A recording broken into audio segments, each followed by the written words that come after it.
Good morning बच्चों। मैं हिंदी की अध्यापिका कमलेश सक्सेना आज आपको ऑनलाइन कक्षा कार्य में पढ़ाऊंगी हिंदी साहित्य। आज हम हिंदी साहित्य में पढ़ेंगे पाठ 19 जिसका नाम है गोलू। तो आइए पाठ को पढ़ना शुरू करते हैं। आज उसे कक्षा में आए 5वां दिन था, मगर वह किसी से बात नहीं करता था। एक बच्चा था जिसको कि आज कक्षा में आए हुए 5 दिन हो गए थे, वो किसी से बात नहीं करता था। अध्यापिका जी ने उसे जानबूझकर लाली के पास बैठाया था। ये अध्यापिका जी जो थी उन्होंने जानबूझकर एक लाली बच्चा था उसके पास उसको बैठाया था। उनका मानना था कि लाली कक्षा की सबसे समझदार और मेहनती लड़की है। वे इस बालक की पढ़ाई पर में पूरी मदद कर सकती है। उन्होंने लाली के पास इसलिए उसको बैठाया था क्योंकि वो मेहनती और समझदार थी और वो इस बच्चे की पढ़ाई में पूरी उसकी मदद कर सकती है। लाली ने अध्यापिका जी को अपनी सहर्ष स्वीकृति भी दे दी और लाली ने उसको स्वीकृत भी कर लिया। जब वे पास आकर बैठा तब लाली ने उसका परिचय पाने के लिए धीरे से उसका नाम पूछा। जब वह बच्चा लाली के पास आया तो उसने उसका नाम जानने के लिए उसे धीरे से उसका नाम पूछा। नज़रें झुकाए वो खामोश बैठा रहा, यानी वो चुपचाप बैठा रहा और अपनी उंगलियों से खेलता रहा। थोड़ी देर बाद उसने अपने बस्ते से ऊन का बना छोटा सा भालू निकाला। फिर स्केल, रबर, पेंसिल, कॉपी और कलम निकाली और कॉपी के पहले पृष्ठ पर कलम से अपना नाम लिख दिया, गोलू। उसने मुंह से बताने के बजाय अपने बस्ते से उसने रबड़, पेंसिल, कॉपी आदि निकाली और उससे कलम से कॉपी पर अपना नाम लिख दिया, गोलू। दूसरे बच्चों की तरह उसे किसी से बातें करना पसंद नहीं था। खाने के घंटे में भी वह खामोश कक्षा में ही बैठा रहता था। अध्यापिका जी ने उसकी जिम्मेदारी लाली को सौंपी थी जिसे वो पूरा निभा रही थी। अतः वो भी कक्षा में ही बैठी रहती और अपना खाना खत्म करने के बाद गोलू की कॉपी में वह पाठ लिख देती जो आज पढ़ाए गए थे।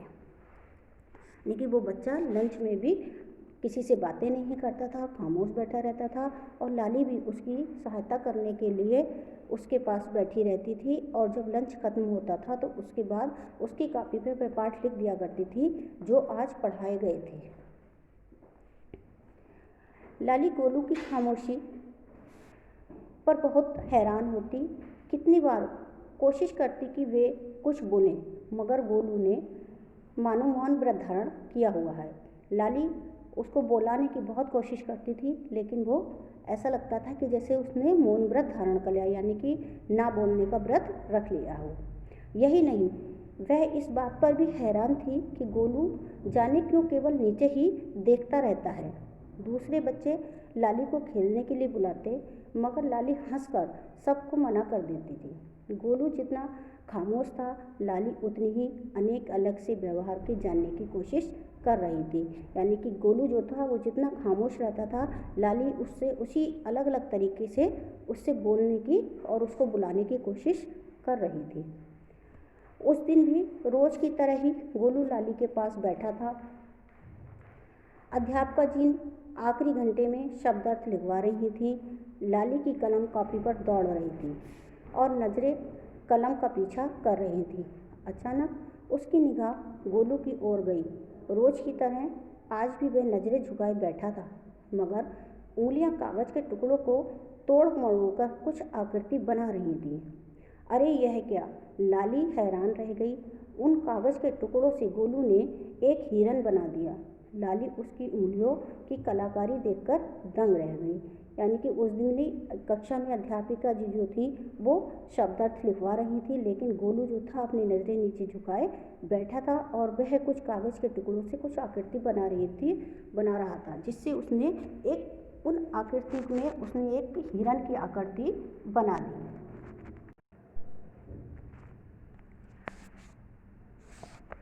गोलू ने अध्यापिका की ओर देखा जो शाम पट पर शब्दार्थ लिख रही थी। अंतिम शब्द था मृग, जिसका अर्थ उन्होंने लिखा था हिरण। लाली ने तुरंत अध्यापका जी के बीच में बोलने के लिए क्षमा मांगी और फिर बोली, अध्यापका जी यह देखिए, गोलू ने कागज़ के टुकड़ों से कितना सुंदर हिरण बनाया है।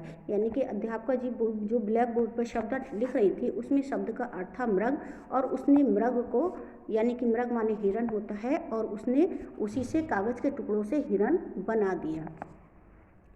गोलू की नज़रें अभी भी झुकी हुई थी। लाली की आवाज़ में खुशी थी। अध्यापका जी हिरण की इतनी सुंदर आकृति देखकर जितना हैरान थीं, उतनी ही प्रसन्न भी। कक्षा में दूसरे बच्चे जो गोलू का मजाक उड़ाते थे अब उसके लिए तालियां बजा रहे थे। अचानक हुई तालियों की शोर के साथ गोलू सह नहीं पा रहा था। उसने दोनों हथेलियों से अपने दोनों कान बंद कर लिए थे। तभी घर की छुट्टी की घंटी बजी और बच्चों ने एक एक करके कक्षा से प्रस्थान करना शुरू किया। यानी कि लाली ने जब अध्यापका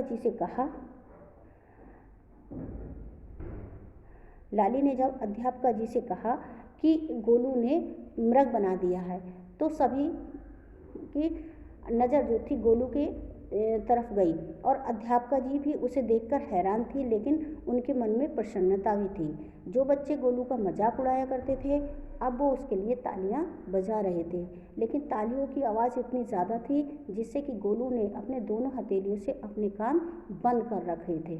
तभी इतनी देर में ही छुट्टी की घंटी बजी और सभी बच्चे अपने अपने घर जाने के लिए कक्षा से बाहर निकल गए।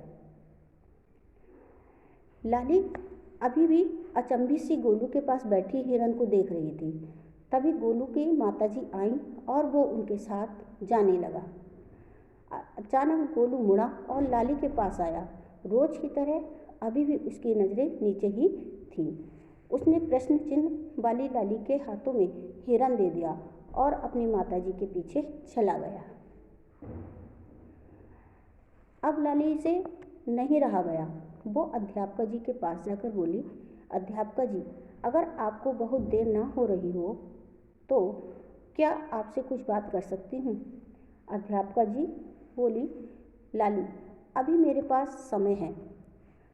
लाली, आज गोलू को इस कक्षा में आए 5 दिन हो गए हैं। वो किसी से बोलता न खेलता, केवल नज़रें नीचे झुकाए बैठा रहता है। जब आप पढ़ाती हैं वो पढ़ता भी नहीं है। लाली ने अध्यापक जी से गोलू के बारे में बताया कि वो उसे आज आए हुए 5 दिन हो गए हैं और वो ना किसी से बोलता है और ना खेलता है, केवल नज़रें झुकाकर नीचे ही बैठा रहता है। अध्यापक जी उसे टोक कर, नहीं लाली, अगर वो पढ़ता नहीं तो मृग का अर्थ हिरण में कैसे बना देता? अध्यापक जी ने कहा कि अगर वो पढ़ता नहीं तो मृग का अर्थ जो हिरण होता है तो उसने हिरण कैसे बना दिया? लाली, यही बात मेरी समझ में नहीं आई। अध्यापक जी, लाली, गोलू बोलकर या देखकर नहीं पढ़ता, वह सुनकर पढ़ता है।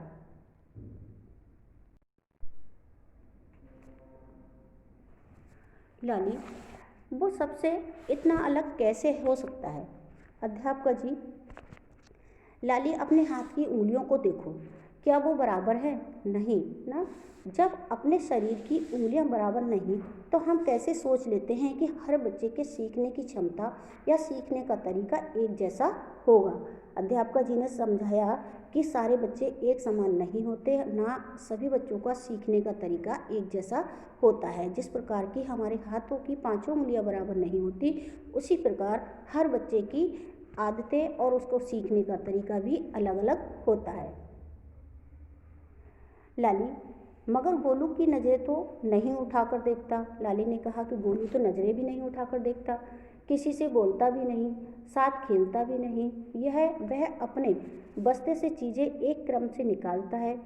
पहले एक कपड़े और ऊन का बड़ा छोटा सा भालू निकालता है, फिर स्केल, रबर, पेंसिल, कॉपी और सबके बाद पेन निकालता है। कुछ लिखता नहीं मगर उसी क्रम में चीज़ें वापस रख देता है। हर विषय के घंटे में वो ऐसा ही करता है। अध्यापक जी, हाँ लाली, गोलू एक सामान्य बालक है मगर उसकी ज़रूरतें विशेष हैं। विशेष यानी कि उसकी ज़रूरतें अलग हैं। उसकी इसलिए उसके सीखने का तरीका भी विशेष है, इसीलिए उसके सीखने का तरीका जो है वो भी सबसे अलग है। इस प्रकार की विशेषता को ऑटिज्म कहते हैं। लाली: अध्यापिका जी, क्या यह किसी को भी हो सकता है? अध्यापिका जी ने लाली से कहा, ऑटिज्म कोई बीमारी नहीं है, यह एक स्थिति या कंडीशन है जो जन्मगत होती है। बिना जाति, धर्म, वर्ग, राष्ट्र या लिंग के भेदभाव के किसी भी बालक को कम या अधिक मात्रा में हो सकती है। हमें उसकी विशेष आवश्यकताओं को ध्यान में रखकर इन्हें भरपूर सहयोग और सम्मान देना चाहिए ताकि बड़े होकर ये अपने पैरों पर खड़े हो सकें। यही नहीं, अपने समाज व राष्ट्र के विकास में योगदान दे सकें। यह किसी भी क्षेत्र में प्रतिभावान हो सकते हैं। आज तुमने गोलू का उदाहरण देख ही लिया, और बच्चे की तरह सबके साथ कक्षा में बैठकर पढ़ना इनका अधिकार है। यानी कि गोलू सबसे अलग है, उसकी आदतें सबसे अलग है। ऐसे बच्चों को सबका प्रेम चाहिए, सबको सहयोग चाहिए, और इन बच्चों को भी सारे बच्चों के साथ कक्षा में बैठकर पढ़ने का अधिकार है। लाली, तुम बहुत समझदार हो और गोलू की सहायता करने में सक्षम हो। यही कारण है कि मैंने तुम्हारे पास बैठाया है। लाली बहुत ध्यान से अध्यापिका जी की बातें सुन रही थी, फिर धीरे से बोली, मगर अध्यापिका जी, यह बच्चे तो उसे नहीं समझते।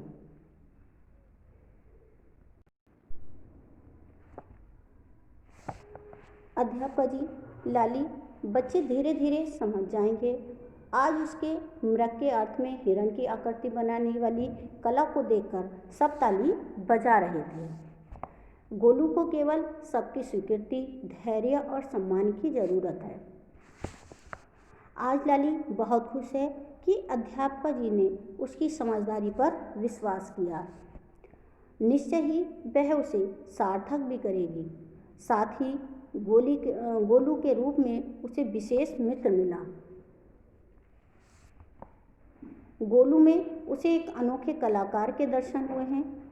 लाली घर जा रही है, उसके साथ गोलू का बनाया हिरण भी है, जो गोलू की विशेषताओं का प्रतीक है। बच्चों, ये हमारा पाठ 19 था, जिसका नाम है गोलू। इसको मैंने पढ़ाया, समझाया। मैं समझती हूँ आपकी समझ में आ गया होगा। धन्यवाद।